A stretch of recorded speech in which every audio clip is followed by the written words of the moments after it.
राधे राधे।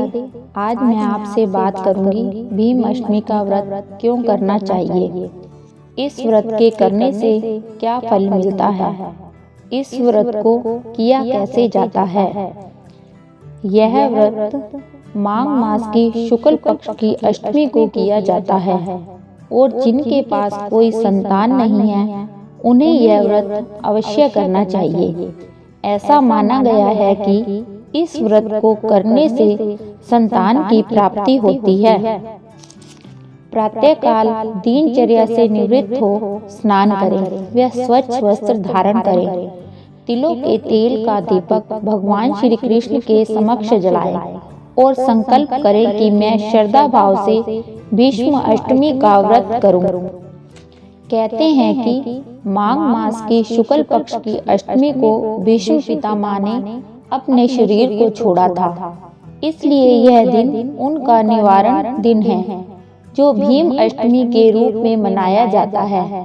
इस दिन भीष्म पितामह के निमित्त तिलों के साथ तर्पण तथा श्राद्ध करने वाले व्यक्ति को संतान प्राप्त होती है। भीष्म पितामह का असली नाम देवव्रत था। वह शांतनु की पटरानी गंगा की कोख से उत्पन्न हुए थे। एक बार राजा शांतनु शिकार खेलते खेलते गंगा के पार चले गए। लौटते समय नाव पर उनकी भेंट हरिदास केवट की पुत्र मत्स्य गंधा से होती है। वे उसके रूप लावण्य पर मुग्ध हो जाते हैं। राजा शांतनु हरिदास से उसका अपने लिए हाथ मांगते हैं, परंतु वह राजा के प्रस्ताव को ठुकरा देता है कि महाराज, आपका ज्येष्ठ पुत्र देवव्रत है जो राज्य का उत्तराधिकारी है। यदि आप मेरी कन्या के पुत्र को राज्य का उत्तराधिकारी बनाने की घोषणा करें तो मैं तैयार हूँ। शांतनु ने इस बात को मानने से मना कर दिया, परंतु वह मत्स्य गंधा को ना भुला सके। उसकी याद में व्याकुल रहने लगे। एक दिन देवव्रत ने उनसे व्याकुलता का कारण पूछा। सारा वृत्तांत ज्ञात होने पर देवव्रत स्वयं केवट हरिदास के पास गए और गंगाजल हाथ में लेकर शपथ ली कि मैं आजीवन अविवाहित रहूंगा। इसी कठिन प्रतिज्ञा के कारण उनका नाम भीष्म पड़ा। राजा शांतनु ने देवव्रत से प्रसन्न होकर उसे इच्छित मृत्यु का वरदान दिया।